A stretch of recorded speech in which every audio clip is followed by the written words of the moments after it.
effect cycle. The production of this video is to clarify the meaning of the human act, called cause and effect, which was first expounded 2,647 years ago, up to our advanced technological era of the 21st century, where robots are growing with sophisticated artificial intelligence. I would call their inventors the cause and the robots the effect to understand their significance.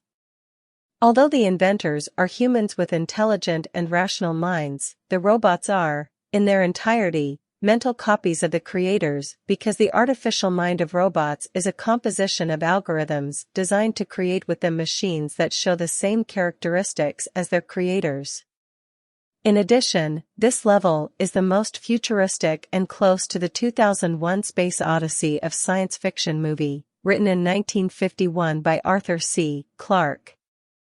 In this type of artificial intelligence, like that of HAL, the cause, where they try to simulate and surpass the human being until they achieve systems with their conscience and are capable of solving any problem, or in the opposite case, they would come to dominate the human mind, the effect.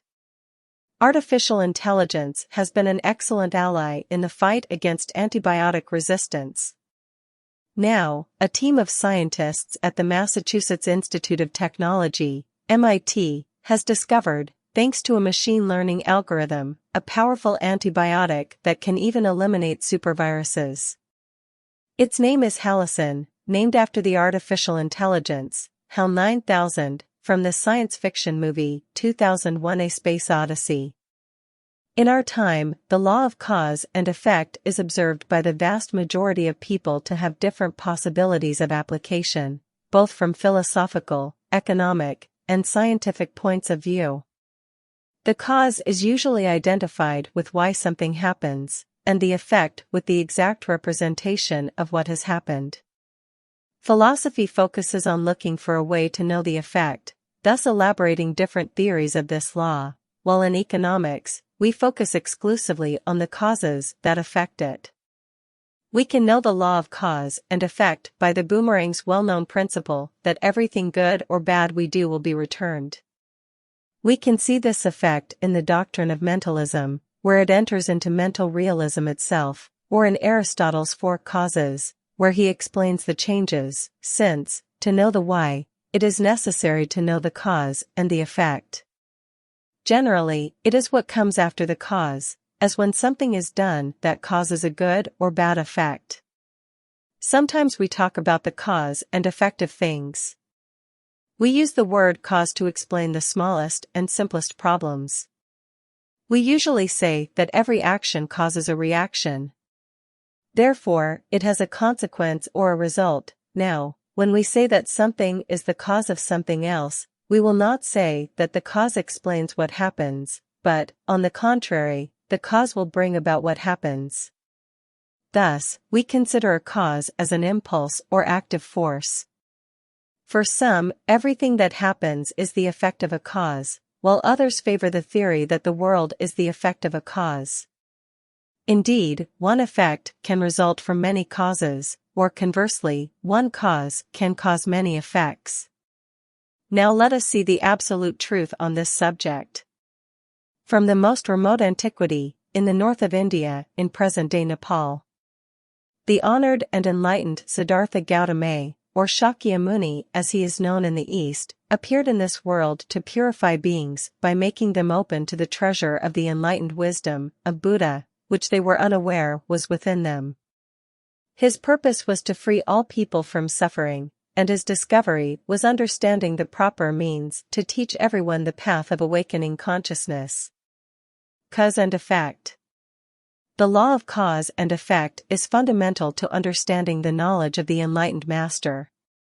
Shakyamuni Buddha taught that what we are today is the result of what we think and do in the past, and what we will be in the future is the result of what we believe and do in the present. What we are today based on what we thought yesterday, and our present thoughts forge our future life. Our life is a creation of our mind. If a man speaks or acts with a pure mind, bliss will follow him like a shadow. As you can see, Shakyamuni Buddha explains that our mind must be controlled and linked with our compassionate heart so that we act wholesomely, without malice or grudges. Because our mind attracts what we think, and we must know how to control it. The Four Noble Truths. The first noble truth is that we are destined to encounter problems, pain, and disappointments. The Buddha spoke specifically of suffering caused by significant changes, such as birth, old age, sickness, and death, as well as suffering caused by loss, unfulfilled desires, unwanted situations, and the changing nature of life. The truth of suffering shows us that we must courageously recognize these facts. The second noble truth is that suffering occurs when we refuse to acknowledge the reality of life and pretend to make reality according to our desires. The truth is generally expressed as the cause of suffering. This desire results from an unrealistic hope that life is a permanent form of happiness. The third noble truth reveals that the relief of suffering is liberation from the vicious circle of desires. This liberation is nirvana. Nirvana is not a heavenly realm of bliss, and it is not a mindless destruction of thought or being. It means to extinguish. When we extinguish the flames of selfish desires, we can enjoy true peace of mind. Even if we face painful events in our life, we will not suffer. Through our practice, we can reach the point where we can meet pleasant and distressing situations with loving, compassionate, joyful, and peaceful hearts. The fourth noble truth is the way to eliminate suffering, the path we must follow to stop clinging and free ourselves from suffering. It is the middle way between self-indulgence and self-denial, also called the Noble Eightfold Path. The Noble Eightfold Path is as follows. Right view is the complete understanding of life revealed in the Four Noble Truths. The right intention is to think clearly without the distortion of greed, hatred, or delusion. To be sincere and not harbor selfish motives. To speak correctly is to avoid deceit, gossip, slander, and other forms of verbal abuse and dishonesty. Instead, we talk only to benefit others and to reveal the truth.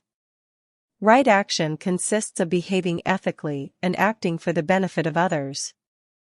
We refrain from killing, stealing, sexual misconduct, and engaging in activities harmful to others and ourselves. The right livelihood is to earn a living without harming or exploiting others. Our work should agree with the rest of the Noble Eightfold Path. Right effort is striving to develop good habits while suppressing our bad habits. Right mindfulness is striving to maintain a balanced and calm mind in daily life, to see more deeply into the nature of our lives. Right mindfulness is striving to maintain a balanced and calm mind in daily life, to see more deeply into the nature of our lives. Right concentration is making an effort to develop our Buddhist practice to achieve tranquility, a deep understanding of the true nature of life, and freedom from false views. Currently, at MIT, several experiments have been conducted in the Artificial Intelligence department. It is very good at finding patterns in data, but this approach does not reveal cause-effect and is very limited in understanding the real world. One researcher has just presented a strategy that could make AI analyze causal relationships that still show irregularities. Now I leave you with the task of comparing the claims of how to get out of suffering as humans to the artificial minds of future robots. If you'd like, let us know in the comments section below. And if you enjoyed our video, subscribe and give us a like to the channel. If you have already done it, then don't forget to activate the notification bell. This way, we will alert you every time we upload a new video on the channel. Thank you for watching, and have a great day. Geo Ram and production team. Namaste.